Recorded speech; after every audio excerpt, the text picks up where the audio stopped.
लोगों का हम बहुत बहुत वेलकम करते हैं। हमारी डिमांड यही है गवर्नमेंट से, कम से कम हम लोगों ने 10 लाख का इंश्योरेंस लोन निकाला हुआ था।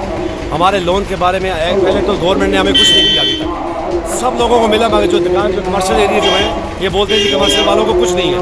फिर इसका मतलब है या हम लोगों को अलग कर दे, साइड कर दे, बाकियों को अगर मिल सकता है तो हमें कमर्शियल एरिया को क्यों नहीं मिल सकता है। हमारी जो रोजी रोटी थी इसी चीज़ पे थी। 7 साल लड़के मेरे साथ काम करते थे, इसी रेस्टोरेंट पे काम करते थे, उनके घर इसी रेस्टोरेंट पे चलते थे।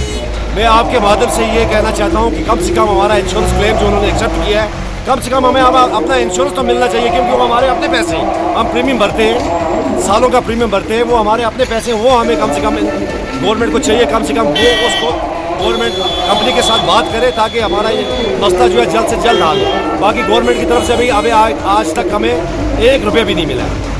गवर्नमेंट से भी गुजारिश करते हैं कम से कम हमें इस चीज़ का मुआवजा दिया जाए। अगर आप मकान वालों को दे सकते हो, ये भी हमारा मकान था, इस पे हमारे साथ घर चलते थे, हमारे परिवार चलते थे, ये हमारा ज़रिया था, और हमारे पास तो कोई ज़रिया है नहीं। PMEGP की तरफ से हमें लोन मिला हुआ था 10 लाख का। कम से कम हमारी ये गवर्नमेंट से रिक्वेस्ट है कि कम से कम हमारे बारे में भी कुछ सोचें। सर आपका बहुत बहुत शुक्रिया कि आपके माध्यम से चलो हमारा दुख सुख में आप हर घड़ी में तैयार रहते हैं। तो अब अर्ज़ ये ऐसा देखो, बेरोज़गारी दुनिया भर की है, रोज़गार जनाब कुछ भी नहीं है। अब जो बेचारा 10 रुपये 20 रुपये कमा रहा था, वो भी शलंग की वजह से हमारी बर्बादी हो गई है। हमारा मार्केट सब कुछ चला गया। अब उधर से टीमें आई हैं, एक ने भी लिखा, दूसरे ने भी लिखा, चौथे ने भी लिखा, हाँ भाई आपका इतना नुकसान हो गया, आपको कुछ ना कुछ मिलेगा। लेकिन आज तक हम इंतज़ारी में हैं तो हमें मिलने वाला कुछ भी नहीं है। जो कोई थोड़ा बहुत बचा था वो बिल्डिंग के ऊपर लगाया, इसको रिपेयर कराया कि हाँ भाई चलो ठीक है, हमें कुछ ना कुछ गवर्नमेंट हेल्प करेगी। हमारे पास ये थोड़ा बचा खर्चा है, हम इसको लगा के जनाब बिल्डिंग तैयार किया। अब कोई बेचारा है उसको बैंक का कर्जा है, कोई आम आदमी बैंक में जाता है, वो बोलता है जी ज़मीन के कागज़ लाओ, हम तब इसको कर्जा छोड़ेंगे। अब जिसके पास बेचारे के पास खेती बाड़ी भी नहीं है, वो जाता है व्यापारी के पाँव पकड़ता है, बोलता है जी मुझे ये 1 लाख का धार दे दो, हफ्ते के लिए दे दो, 10 दिन के लिए दे दो। वो बेचारा हमारा चलो तरस खाता है, उसके पास पैसा है, हमें आधार दे देता है। पीछे से हम मजबूर हो गए कि उसका आधार हम किस तरह चुकाएंगे। ये देख पूरी गवर्नमेंट आई जनाब, ये गवर्नर साहब आया, हमने उसको यही अर्ज़ किया कि ये जो दुकानदारों का नुकसान हो गया, इंश्योरेंस वाले आए, उन्हें बताया हाँ भाई मिलेगा। 1 हफ्ते के बाद उन्हें जवाब दे दिया, बोला नहीं जी ये शलंग का कोई पैसा भी नहीं होता है। अब शलंग का भी नहीं है, रिलीफ भी नहीं है, हम जाएं तो जाएं कहाँ? हमें ये कोई रास्ता दिखाए गवर्नमेंट ना, हम कहाँ जाएंगे?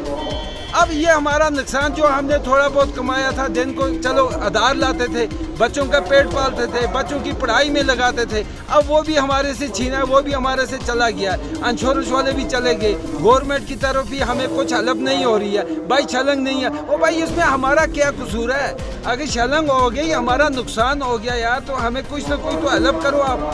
अब इसलिए हम मजबूर हैं सर, अब ज़िंदगी से भी हम तंग हो गए हैं। भाई करें तो करें क्या, जाएं तो जहाँ का।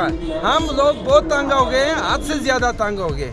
इसलिए आप गवर्नमेंट से यही अपील है कि हमें कम से कम कोई हेल्प करे। अगर हेल्प आपके पास नहीं है तो हमें दिखाए आगे हम क्या करेंगे, हमें रास्ता मालूम हो, दिखाएंगे हमें किस रास्ते को चलेंगे। ये तो रास्ता दिखाना उनका काम है। अब हम मजबूर हैं जनाब मोहतरम, भूखे हैं तो भूखे बैठे हैं, नंगे हैं तो नंगे बैठे हैं। उनका इंतज़ार भाई ठीक है, अगर हमारा 5 लाख का नुकसान हो गया, किसी का 10 लाख का नुकसान हो गया, चलो गवर्नमेंट हमें लाख ही देगी, 2 ही लाख देगी, हम थोड़ा अपना हेल्प हो जाएगा।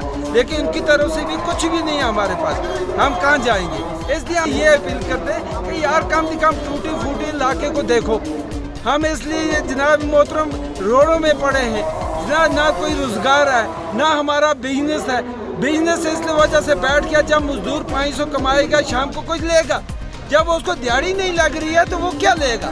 इसलिए आपकी माध्यम से मेरा यही रिक्वेस्ट रहेगी गवर्नमेंट से कि भाई हमें जो नुकसान हुआ है उसका हमें कुछ हेल्प करो, ताकि हम भी जीने के लिए काबिल हो जाए। बस ऐसा कोई मतलब है, किसी किस्म का कोई कारोबार नहीं चलता है, क्योंकि पैसा नहीं मिलेगा, पैसा नहीं पूरे कि लोग किस मतलब आपने गुजारा कर सकते हैं, खेती किस्म के इस वास्ते लोग वास्ते कोई जैसे गवर्नमेंट को रिक्वेस्ट करते हैं कि हम लोगों के बारे में कुछ सोच समझ की तरह काम कहाँ है माई बाप, काम ही तो नहीं है। काम नहीं है सर जी। एक मिनट बोलो। काम नहीं है बिल्कुल भी। काम के लिए तो रोना पड़ता है यहाँ पर। कहाँ से हैं आप? यूपी उत्तर प्रदेश सर जी। कब से यहाँ ये बेकरी का काम कर रहे 15-16 साल हो गए सर जी। हैं? जी। हाँ। 15-16 साल से आपको ऐसा लग रहा था कि काम की ये जो हालत इस वक्त नहीं बनी, नहीं नहीं, फिलहाल अभी से क्या क्या आपको महसूस हो रहा है, किस वजह से आपको ये जो हालत बनी? गोलाबारी हुई ना इस वजह से। जी, उससे आप जितने भी बिजनेसमैन हैं सभी को कहीं ना जी, कहीं जी, दिक्कत का बेशक, सामना करना बेशक, पड़ रहा है। बेशक, बहुत मुसीबतों का सामना जी। करना। जब से ये गोलाबारी हुई जब से ज़्यादा हुआ है। परिवार साथ में रखे हो हाँ जी, बच्चे साथ में। तो फिर इस वक्त अगर काम नहीं है तो उनका कैसे आप काम चला रहे हो, परिवार को कैसे पालन पोषण कर रहे हो? सर जी पेट तो उधार लेके भी खाते हैं, नगद लेके भी पेट तो खाना ही खाना है ना। जी, जी। खाना ज़रूरी हो जाता है।